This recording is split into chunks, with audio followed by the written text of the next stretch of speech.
50 దాటి 60 దగ్గర ఉన్నా ఇప్పటికీ గుడిసెల్నే ఉన్నా. వాళ్ళని తయారు చేసింది కూడా ఇప్పుడు తల్లిదండ్రులే. ఫస్ట్ వానికి నేర్పే క్రమశిక్షణ సరిగా నేర్పాలి తల్లిదండ్రులు. ఈ మొక్క ఉందంటే దాన్ని చక్కగా కట్టాలి చిన్నగా ఉన్నప్పుడే. మీ టైంలో తాగుతుండేనా? మా టైంలో ఓటాలో పోయి చాయ్ తాగాలి. మాత్రం దాన ధర్మం నేర్పాలి. ప్రతి పిల్లగానికి దానం చేస్తుంది నేర్పాలి. ఇప్పటి పిల్లలకు వాళ్ళకు జోడు కట్టడం తెలియదు, ఎద్దంటే ఏందో తెలియదు.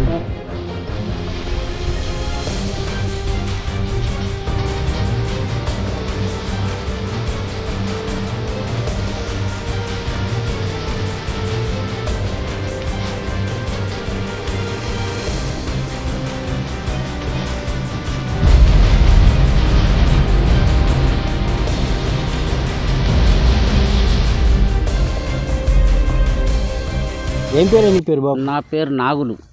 అయితే ఏం లేదు బాపు, మేము ఒక చిన్న అప్పటి కాలానికి ఇప్పటి కాలానికి తేడా ఏంది అనే ఒక చిన్న సబ్జెక్టు మీద నేను మిమ్మల్ని కొన్ని క్వశ్చన్లు అడిగేందుకు వచ్చిన. అంటే ఇప్పుడు కాలం మారుతుంది కదా, జనరేషన్ కూడా మారిపోయింది. సో అట్లా నేను ఏమంటున్నా అంటే, ఇప్పుడు మీ కాలంలో ఎట్లుండే మనుషులు, ఇప్పుడు మా కాలంలో ఎట్లుంది అంటే, మీ కాలానికి మా కాలానికి తేడా ఏంది అనేది మా వ్యూవర్స్కి అయితే ఒకసారి అందరికీ అర్థమయ్యే విధంగా తెలపాలని ఒక చిన్న కాన్సెప్ట్తో అయితే ఈ మనం అడవిలో బ్రాడ్కాస్ట్ అనే వీడియో కండక్ట్ చేసినాం. ఇది కొత్తగా, అంటే అందరు స్టూడియోలలో కూర్చొని చేస్తారు, మనం ఏంటంటే ఇట్లా పొలాలలో కూర్చొని చేస్తున్నాం. అట్లా తెలుసుకుందామని, అంటే ఆ తరానికి ఈ తరానికి తేడాలు ఏంటి అనే కాన్సెప్ట్ మీద మనం ఈరోజు ఒక 4-5 క్వశ్చన్లు అడుక్కుందాము. ఓకేనే. ఆ రోజుల్లో మనుషుల మధ్య సంబంధాలు ఎట్లుండే, ఈ రోజులలో ఎట్లున్నాయి? ఆ రోజులంటే ఆ రోజులలో బాగా ప్రేమలు ఉండేవి. అన్న తమ్ముడు అనేది అన్ని ప్రేమలు ఎక్కువ ఉండే అప్పుడు. ఇప్పుడు లేవు, విడిపోయారంటావు? విడిపోయారు ఇప్పుడు. ఎందుకు? సంసారాలు ఎవరంతటికి వాళ్ళే. ఇప్పుడు ఎట్లయిందంటే ప్రతి ఒక్కళ్ళ మనసు ఎట్లుందంటే, నేనే రాజు నేనే మంత్రిని. అంటే ఎవరికి వినకుండా, అంటే పెద్ద వయసుకు గౌరవం ఇవ్వకుండా ఇప్పుడు ఎట్లా అంటే, అప్పుడేమో మేము 3 అన్నదమ్ములం, మా నాన్నకు మా తోడ ఒక చెల్లె. ఇప్పటికి కూడా ఒక్క మాట అనుకోకుండా ఉన్నాము, కానీ ఇప్పుడు ఉండరు అట్లా. ఇప్పుడు ఏడున్నారు, ఈ కాలంలో ఉండేటట్టు లేరు, ఇట్లా ఉండేటట్టు లేరు. ఆ క్రమశిక్షణ వాళ్ళని తప్పించడం కూడా తల్లిదండ్రులదే ఉన్నది ఇప్పుడు. ఇప్పటి కాలం ఇది మొత్తం తల్లిదండ్రుల చేతిలో ఉందంట. తల్లిదండ్రుల చేతిలో ఉంది. ఎట్లా అంటే, ఇప్పుడు మేమప్పుడు తల్లిదండ్రులు చెప్పినట్టు విన్నాము. ఇట్లా గీటు గీస్తే గీటు దాటలేదు, ఒక గీత గీస్తే దానికి దాటలేదు. ఏ పని చెప్తే ఆ పని చేసినాం. అవును. నేను 6th క్లాస్ వరకు చదువుకున్నా. మీరు చదువుకుర్రా? Okay okay. చదువు బంద్ చేయించి నెలకు 30 రూపాయల కాడికి ఒక స్టేట్ దగ్గర జీతం వస్తే జీతం ఉన్నా. ఇప్పుడు నెలకు 30 రూపాయలు, రోజుకు 1 రూపాయి. ఈ కాలంలో ఉంటారా? మన పిల్లలు వాడు 500 నోటు తీసుకుపోయి గడచేపట్ల ఖర్చు పెట్టేస్తుండు. 360 రూపాయల కొరకు 360 రోజులు ఒక సంవత్సరం పనిచేసిన నేను దునినా నాగలి. కానీ ఇప్పుడు అట్లా లేదు. కానీ వాళ్ళని తయారు చేసుడు కూడా తల్లిదండ్రులది ఉన్నది క్రమశిక్షణ. ఇప్పుడు మీది పెద్ద కుటుంబమేమో? మాది పెద్ద కుటుంబం. అప్పుడు అందరు ఒక్కటే దగ్గర కలిసి, అప్పుడు ఏంటంటే చిన్న ఇళ్ళల్లో అందరు అడ్జస్ట్ అయిపోతుండే. చిన్న ఇంట్లోనే మేము గుడిసెల గానీ చిన్న పెంకుటిళ్ళల్లో గానీ. నాది ఇప్పటికి 50 దాటి 60 దగ్గర ఉన్నా, ఇప్పటికీ గుడిసెల్నే ఉన్నా. అవునా? మరి మీ కొడుకులు గుడిసెలు ఉంటాడా? ఉంటూరు. ఇప్పుడు మొన్న ఇల్లు కట్టినా ఇప్పుడు ఇల్లు కట్టినాం. ఇప్పటిదాకా అయితే గుడిసెల్నే ఉన్నాము. అట్లా కలిసి మెలిసి విడిపోకుండా ఉన్నాం. ఒకళ్ళ మాట ఒకళ్ళు జవదాటకుండా చెప్తే విన్నాం అట్లా. ఇప్పుడు ఈయనట్లేరు. మీ అమ్మ పేరు ఏం పేరే? లక్ష్మమ్మ. మీ అమ్మ పేరు లక్ష్మమ్మ. మీ నాన్న పేరు? నరసయ్య.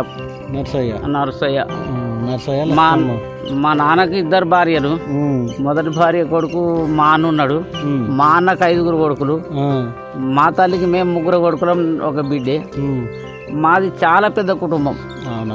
అయినా ప్రేమలు పోలే. ఇప్పటికి కూడా అట్లనే ఉన్నారు. ఇప్పటికి ప్రేమలు ఉన్నాయి. కానీ ఇప్పుడు మాకు పుట్టిన పిల్లలు అట్లా ఉండేటట్టుగా అనిపిస్తలేదు ఇప్పుడైతే. ఇప్పటి జనరేషన్ అట్లా అయిపోయింది. ఇంటలేరు. ఇప్పుడు మన పిల్లలు మనకు ఎదురు చెప్తారే, నువ్వేం చేసినావు, నువ్వు ఏం సంపాదించినావు అనే కాడికి ఉన్నారు ఇప్పుడు. ఇప్పుడు ఇంత పిల్లలు చెప్తేనే ఒకటే ఇంత పిల్లలు అయినట్లేరు. వాళ్ళని తయారు చేసింది కూడా ఇప్పుడు తల్లిదండ్రులే అంటావు. అంటే ఇప్పుడు ముమ్మాటికి తల్లిదండ్రుల మా పెళ్లిళ్ళు అయ్యేదాకా గీడికే కాకిరెక్కరు, దానికి వెనక మాస్కలు. ఇప్పుడు పుట్టిన పిల్లగానికి వానికి జీన్ పాయింట్, వాడికి ఇంతే ఉంటాడు, వాడికి జీన్ పాయింట్ దొరుకుతుంది. జీన్ పాయింట్ దొరికించి వాళ్ళని పిడదారి పట్టించింది మనమే, తల్లిదండ్రులే. జీన్ పాయింట్ వాడు త్వరపోతే దొరకడు దానికి. మనం ఇక కొడుకు పెద్దగా బలవంతుడు కావాలి, మంచిగా ఎదగాలి అని వానికి కిలో స్వీట్ తెచ్చి, బిడ్డ నువ్వు బయటకు పోతే వాళ్ళు అడుగుతారు, వీళ్ళు అడుగుతారు, నువ్వు వాళ్ళకి ఇయ్యకు, నువ్వే తిను, నువ్వు మంచిగా ఉండాలి అని చెప్తారు. ఎందుకంటే తల్లిదండ్రులు ఏం చెప్పాలంటే పిల్లగానికి దానం చేసుడు నేర్పాలి ఫస్ట్. వానికి దానం చేసుడు నేర్పితే వాడు రేపు మనకు అన్నం పెడతాడు. వాని దాన ధర్మమే లేకపోయే, కిలో మటన్ తెచ్చి నువ్వు ఒక్కనివే తిను అని మొదలు చెప్తుంది. తర్వాత వాడు పెళ్లి అయినాక వాడు వేరే కాపురం పెట్టి, అరే మేము చూస్తున్నాక మా కొడుకు కోడలు మటన్ తెచ్చుకొని తిన్నారు, బిర్యానీ చేసుకొని తిన్నారు, మాకు ఇంత బుక్కెడు అన్నం పెట్టలేదంటే వానికి ఫస్టే నేర్పిస్తుంది. పెట్టకమని కరెక్టే. ఫస్ట్ వానికి నేర్పే క్రమశిక్షణ సరిగా నేర్పాలి. ఈ మొక్క ఉందంటే దాన్ని చక్కగా కట్టాలి చిన్నగా ఉన్నప్పుడే. అది అంకర పోయినాక దొడ్డుగా అయినాక ఇక సెట్ చక్కగా కాదు. అట్లా పిల్లలు ఖరాబ్ అయిపోతారు, తాగుతారు, వైన్స్ లో ఉన్న ఇప్పుడు అన్ని తాగుడు ఒకటి అలవాటు అయింది. అతి చిన్న వయసులో తాగే అలవాటు అయితే ఇప్పుడున్న జనరేషన్ లో చాలా. మీ టైంలో తాగుతుండేనా? మా టైంలో ఓటాలో పోయి చాయ్ తాగలే, పెద్ద మనుషులు ఉంటారనే భయం ఉంటుండే కదా. పొద్దున 6 గంటలకు పోయి ఉంటారనే భయం ఉంటుండే. పొద్దున 6 గంటలకు పోయి నాగలు కట్టుకుంటే మళ్ళీ సాయంత్రం 6 దాకా దుంతుంటే మధ్యాహ్నం 1 గంట సేపు అవి నిడిచిపెట్టి ఇంత అన్నం తిని మళ్ళీ నాగలు కడుతుండే. ఇప్పుడు ఆ పిల్లలకు మనం నేర్పకనే పోతుంది. ఇప్పటి పిల్లలకు వాళ్ళకు జోడు కట్టుడే తెలియదు, ఎద్దంటే ఏందో తెలియదు. అసలు ఎడ్లు ఏడ కనిపిస్తున్నాయి? కనిపిస్తలేవు. నేను ఇగో ఇప్పటికీ పశువులు ఉంచుకుంటున్నా. ఇగో ఈ ఆవులేగున్నది, ఆడ 2-3 బర్రెలు ఉన్నాయి. నాకు చేత కాకుండా వీటిని సేవ మాత్రం చేస్తా. ఇప్పటి పిల్లలు మాత్రం వీటిని చేయరు.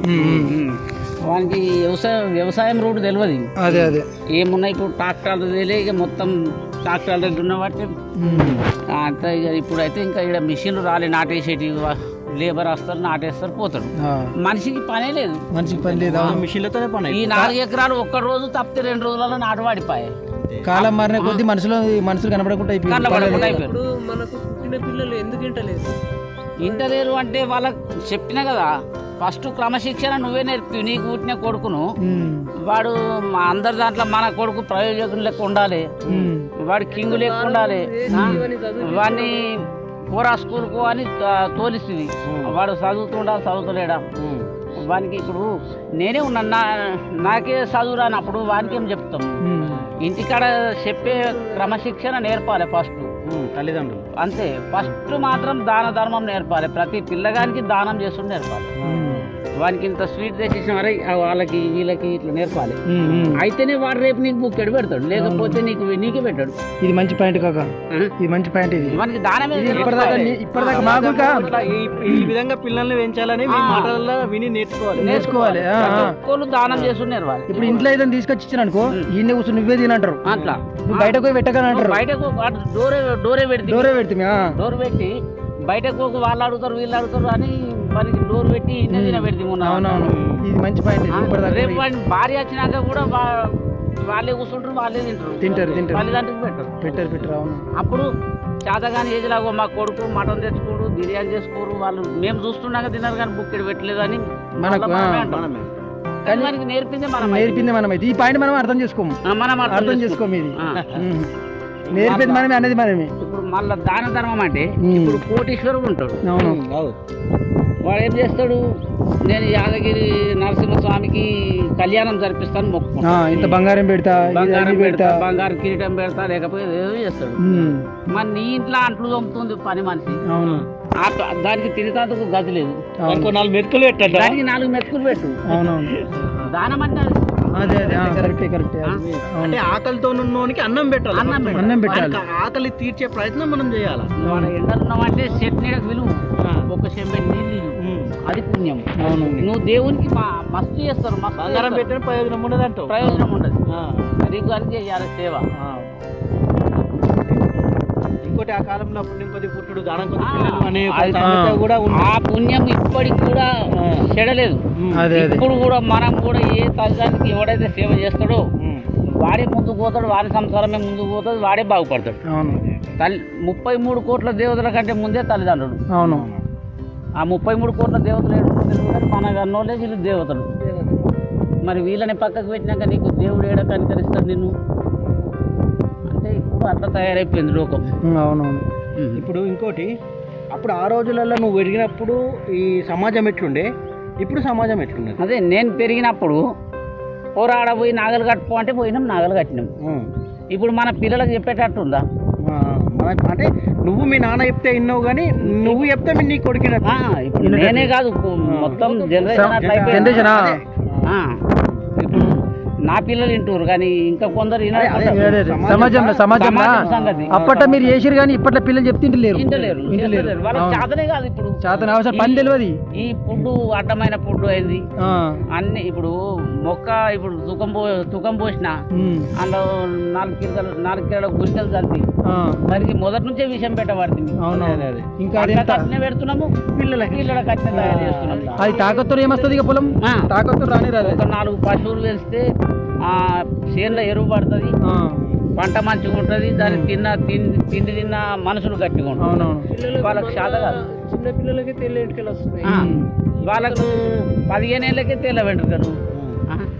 నేను చిన్నగా ఉన్నప్పుడు 6 గంటల దాకా నాగలు దున్నచ్చి ఎప్పుడు 8-9 అవుతుందో ఎదురు చూసి చక్కగా భజన కాడికి తెల్లం దాకా భాగవతం ఆడుతుంది.